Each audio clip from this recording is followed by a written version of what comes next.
Oi, gente, tudo bom? Meu nome é Fernanda Rezende Figueiredo. Eu sou formada em Letras pela USP e sou bacharel em Direito pela Faculdade Suzano. Eu sou ativista pelas doenças raras e autoimunes. Doenças raras. O que são doenças raras? São doenças que só 7% da população do Brasil tem. E são mais de 80 mil. E muita gente sofre porque não tem tratamento para elas. Só dando um esclarecimento. Eu faço parte da Associação Superando Lupus e faço parte da Associação Raros e Atípicos do Brasil. Eu tenho lupus e eu vou estar explicando um pouquinho sobre o que é o lupus. O lupus, ele é lupus ou lupus eritematoso sistêmico, é uma doença autoimune, ou seja, que ataca o próprio organismo e pode estar atacando qualquer parte do corpo. E a minha palestra vai ser sobre isso, explicar um pouquinho do que ele faz, do que ele é, como você descobre, como é o diagnóstico, qual é a nossa luta. Basicamente, esse é o objetivo daquilo que eu luto, que eu divulgo, que eu falo, é combater o desconhecimento sobre a doença lupus, a dificuldade no diagnóstico e a dificuldade no tratamento dele. Olá, gente, continuando o nosso papo, hoje eu vou falar para vocês sobre o lupus. O que é o lupus? Que é a primeira pergunta que as pessoas me fazem. O lupus é uma doença autoimune, ou seja, ele é uma doença que o organismo agride a si próprio. Eu costumo explicar que as células brancas do nosso organismo, elas ficam um pouco confusas e em vez de nos defender de infecções, elas acham que nós somos a infecção, então elas nos atacam. Isso é o lupus. Para simplificar bem, assim, uma explicação bem simples. De onde vem o nome lupus? Ele foi descoberto, caracterizado ainda na Idade Média. E as feridas que ele causa na pele se assemelhavam a feridas de mordida de lobo. Então, ele ficou chamado de lupus.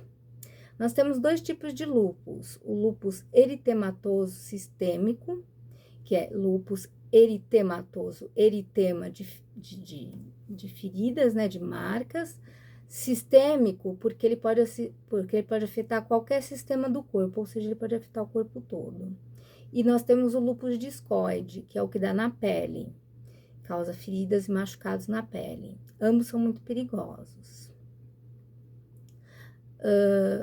O lupus, ele pode, em cada órgão do corpo, ele ataca a membrana que envolve esse órgão.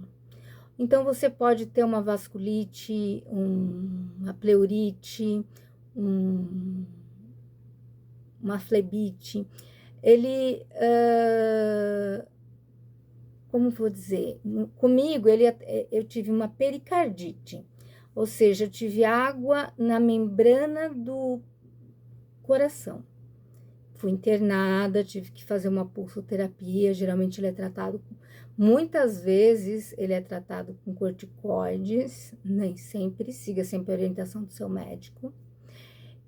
Quem pode ter lupus? O que faz com que você tenha lupus? O lupus, ele causa, na maioria das vezes, ele atinge as mulheres na idade fértil, entre 15 e 45 anos. Como a maioria das doenças reumáticas, porque o lupus é uma doença reumática, assim como a artrose, a artrite reumatoide, a esclerose múltipla. E ele é tratado por um reumatologista, quando ele atinge a pele, também por um dermatologista. E se precisar de outros médicos que acompanhem e façam o acompanhamento. É uma doença que a gente chama de multidisciplinar. Muitas vezes precisa de vários médicos para poder fazer o tratamento da pessoa. Como ele surge? De onde ele vem? Como você adquire o lúpus?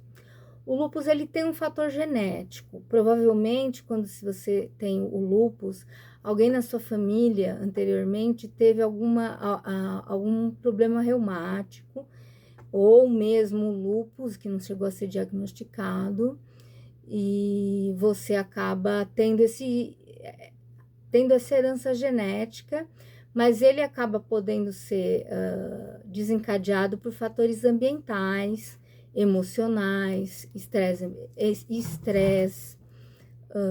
entre outras coisas.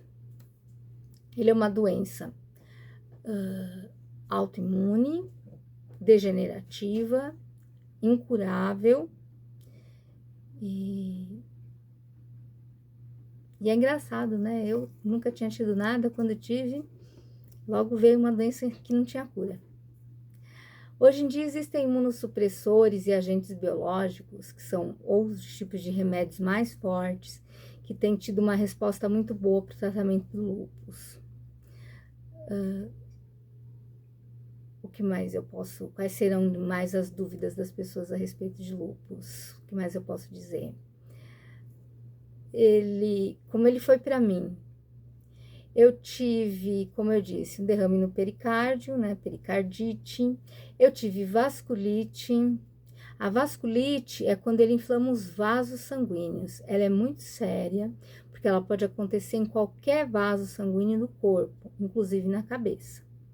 Eu tive uma série de comorbidades na cabeça. Eu sou epilética por conta do lúpus. A vasculite, ela pode acontecer nas pernas, ela pode acontecer no rosto, no pulmão. Então, é preciso estar sempre atento. Existem alguns marcadores para o diagnóstico do lúpus, como, por exemplo, o FAM, o anti-DNA e o anti-SM, que o reumatologista está pedindo, ou que o próprio clínico geral pode estar pedindo, que eles definem se você tem ou não lúpus. Então, é muito importante que esses 3 exames sejam feitos quando começa a se aparecer, por exemplo, dor nas juntas, um cansaço extremo, porque o lúpus é caracterizado por uma fadiga crônica. Essa fadiga, ela vai te acompanhar pelo resto da vida. Não é um cansaço normal, é uma fadiga que ela não passa dormindo. Você já acorda com certo...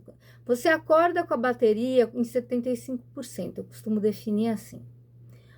Quem tem lúpus nunca tá 100% de bateria para gastar. Ele já acorda em 75, 70, e isso geralmente vai embora pelo período da manhã. E à tarde você já não se aguenta em pé. No meu caso, o que acontecia? Quando chegava o período da tarde, eu começava a ter crises epiléticas, porque o meu corpo já não respondia mais. Graças a Deus, hoje eu uso um agente chamado Belimumab, o Benlysta, e ele ajudou a eu voltar a ter um pouco mais de autonomia, porque eu passei quase 10 anos numa cama. Então, você começa de novo a poder praticar um pouco de esporte, porque o movimento é muito importante, mas movimento de baixo impacto. Porque doenças como lúpus e o uso contínuo de certas medicações fazem com que você tenha um desgaste ósseo maior. Então, é importante que você tome vitaminas para complementar isso. E o exercício ou a fisioterapia são fundamentais para você não ter consequências piores quando você for mais velha. Eu agora estou conseguindo fazer alguma atividade física moderada, porque eu não posso ter nenhum impacto nos ossos, mas é muito relevante essa atividade para que você mantenha uma rotina e um controle da doença. Tudo tem que ser monitorado pelo seu médico, tá? Ele tem que autorizar qualquer atividade física, ele tem que autorizar qualquer mudança da sua alimentação. A alimentação é muito importante, porque a sua fome, você pode passar a ter muita fome por causa da medicação, então você tem que tomar cuidado para não desregular o peso, tá fazendo exames de controle de glicemia, colesterol, o HDL, entre outros exames. O que mais eu tive do lúpus? Bom, ele causou mais algumas comorbidades, como a depressão, a ansiedade. Não é incomum, é muito comum, aliás, 90% das pessoas com lúpus acabam tendo depressão em algum momento. A minha é crônica, então eu tenho que tomar medicação continuamente. E a gente sempre fala que procura o acompanhamento psicológico, psiquiátrico, se necessário, para manter o equilíbrio. Eu procuro fazer isso, porque às vezes é muito difícil você enfrentar isso sozinho. Por sorte, a minha cuidadora, que é a minha mãe, que me acompanha, sempre esteve muito atenta, sempre me apoiou muito na minha doença, sempre acompanhou a minha situação e me ajudou. É muito importante esse apoio familiar. Às vezes as pessoas não veem a dificuldade da pessoa que tem lúpus, porque ela não, às vezes não tá na cara. Se não tá em estado de crise, que você tá com feridas, que você tá com muita dor, que é uma fase muito séria do lúpus, que teria que estar talvez até internado. Eu passei por uma série de internações ao longo da minha doença, enquanto eu não conseguia dar uma controlada no lúpus. É importante que a família entenda que não é porque você está dormindo que você está com preguiça, mas você está cansado porque faz parte do quadro da fadiga crônica. É muito importante que a sua família te apoie na sua doença. Você está com depressão, não é uma depressão comum, é uma depressão da doença, ela afeta várias regiões do cérebro. Então, o lúpus, ele é uma doença sistêmica. Eu acho que quando eu falo ele é uma doença sistêmica, já se fala tudo. Ele está em todos os sistemas do nosso corpo. A gente precisa estar atento a ele. Por isso a gente luta por um diagnóstico precoce, por uma conscientização da população lúpica de que deve sim fazer o tratamento, deve usar o protetor solar, porque o lúpus, o sol é um fator que desencadeia o lúpus.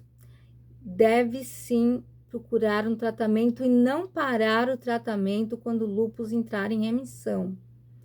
O lúpus, ele não tem cura. Você vai tomar o tratamento a sua vida inteira. Mas com tratamento, com acompanhamento médico, você consegue levar uma vida.